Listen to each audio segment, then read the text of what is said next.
बिस्मिल्लाहिर्रहमानिर्रहीम। अस्सलाम वालेकुम। उम्मीद करता हूँ तमाम दोस्त खैरियत से होंगे। मैं हूँ आपका अपना मेज़बान मोहम्मद बिलाल सफदर।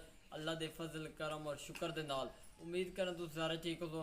अज रमज़ान स्पैशल रेसिपी तुहाडी खिदमत लेकर हाजिर हुए हैं। जिहड़ी बद हज़मी दे मामलात बनते हैं उहदे उत्ते अज दी रेसिपी इंशाअल्लाह अल्लाह दे फजल करम और शुक्र दे नाल तुहानू पसंद आएगी। गाँव की मशहूर खजूर चटनी आप लोगों की खिदमत में लेकर हाजिर हुए हैं। इंशाअल्लाह तुहानू पसंद आएगी। तो बिना टाइम वेस्ट किए असीं चलने वीडियो की तरफ और वीडियो को आखिर तक जरूर वेखिया। वीवर चेक कर लो, इहदे इमली का पल्प इस्तेमाल हो रहा। इमली का पल्प पे उस तो बाद फूड कलर इहदे इस्तेमाल करना। उस तो बाद इहदे चिली मिर्च इस्तेमाल करनी जिन दड़ा मिर्च कहते हैं 1 टीस्पून। उस तो बाद जीरा है पे 1 टीस्पून नमक है। उस तो बाद इहदे खजूरां पई खजूरां चेक कर लो पे नरम और मुलायम तुसीं यूज़ करनी है। बहुत ही मज़ेदार रेसिपी साबित होएगी। इंशाअल्लाह तुहानू मज़ा आएगा। तो हुण असीं स्टैप शुरू करते पे ताकि तुहाडा टाइम भी बच जाए तो साडा भी बच जाए। अल्हम्दुलिल्लाह वीवर इस तरह असीं खजूर दे ना विचों टुकड़े कर लेने ने। ये चेक कर लो गक्कड़ जिहड़ी असीं कट के ना इस तरह दे स्लाइस बना देने ने। बनावना बिल्कुल आसान तरीका, बस तुसीं तरीके फॉलो कीते आओ। जल्दी जल्दी मैं कटिंग कर लेना तो उस तो बाद तुहानू मज़ीद अग्गां विखाईना। अल्हम्दुलिल्लाह जी ये चेक कर लो मुकम्मल असी साफ विचों कर लीए पे टुकड़े इहदे तुसीं छोटे करो तां तुहाडी मर्ज़ी, वड्डे करना चाहो तां तुहाडी मर्ज़ी, क्योंकि सानू चाहिदा टेस्ट चटनी के हिसाब नाल। ते उहदे कारण तुहानू हिक सजेस्ट करांगा कि इहदे ना विचों टुकड़े तुसीं कर लो। ईजीली और खूबसूरत अंदाज नाल बनेगी। ये हुण खजूर हो गई है तो हुण असी चलने अगले स्टैप की तरफ। मज़ीद तुहानू गाइड करेंगे और वीडियो को आखिर तक जरूर भी क्या। ये चटनी इतनी टेस्टी और मज़ेदार बन सी।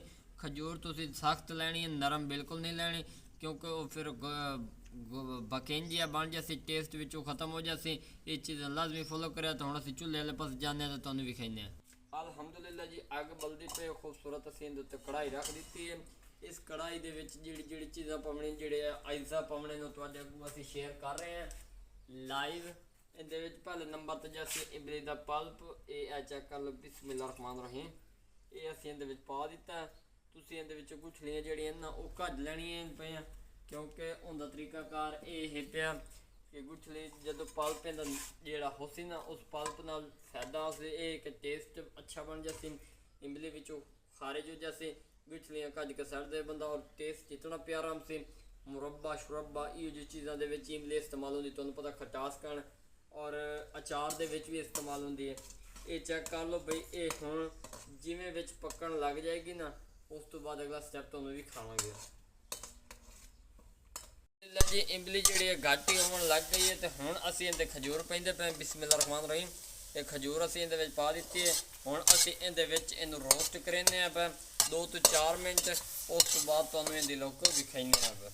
अल्हम्दुलिल्लाह जी अच्छी तरह खजूर इहदे गलन लग गई है तो हुण असीं इहदे फूड कलर इस्तेमाल कर रहे हैं।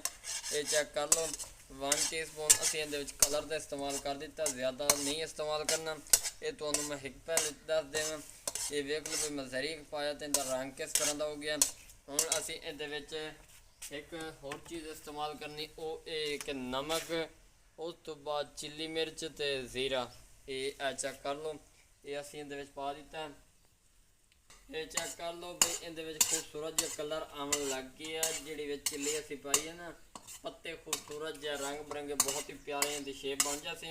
और ये तुहानू मैं दस देवां विच मैं चीनी का इस्तेमाल बिल्कुल नहीं करना। खटास इहदी अपनी और विच इमली दी भी है पे ते उस तो बाद लूण मिर्च भी है पे ते खजूर वैसे भी मिठी है पे। हुण 1 तो 2 मिनट इहनूं पकाईना तो अगला स्टैप मज़ीद तुहानू विखाईने। अल्हम्दुलिल्लाह जी ये चेक कर लो ये बिल्कुल खुश्क हो चुका। हुण असीं अगले स्टैप की तरफ चलने तो तुहानू मज़ीद गाइड करेने। अल्हम्दुलिल्लाह जी असीं कढ लई आई पई। हुण अगला जिहड़ा स्टैप है वो एक खूबसूरत जिहा ब्लेंडर जग लै लिया। उहदे विच पैंदे पे बिस्मिल्लाहिर्रहमानिर्रहीम। इहदे विच पा दिता। हुण असीं इहनूं ग्राइंड करेने ते वध तुहानू इहदी लुक विखाईने पे।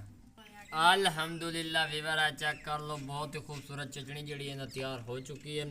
खजूर चटनी ज़ायकेदार टेस्टी और मज़ेदार तैयार हुई है और खूबसूरत इनका टेस्ट चेक कर लो भी कितना प्यारा नज़र आया। खजूर इहदे विच अच्छी तरह ब्लेंडर हो चुकी हैं।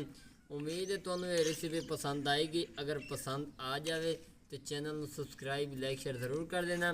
और इनकी थिकनेस चेक कर लो। अल्हम्दुलिल्लाह जी, ये वेख लो कितना टेस्ट इहदे विच नज़र आ रहा है। और ये पराठे नाल यूज़ कर सकते वे, सुबह सहरी टाइम यूज़ कर सकते वे, और बच्चे जैम की सूरत भी यूज़ कर सकते हैं। ये फाइनली तैयार हो चुकी है। खजूर हेल्दी होंगी है, टेस्टी होंगी है। उम्मीद है तुम्हें ये रेसिपी पसंद आएगी। अगर पसंद आ जाए तो बिलाल विली फूड को सब्सक्राइब ज़रूर कर देना। अपना ढेर सारा ख्याल रखना।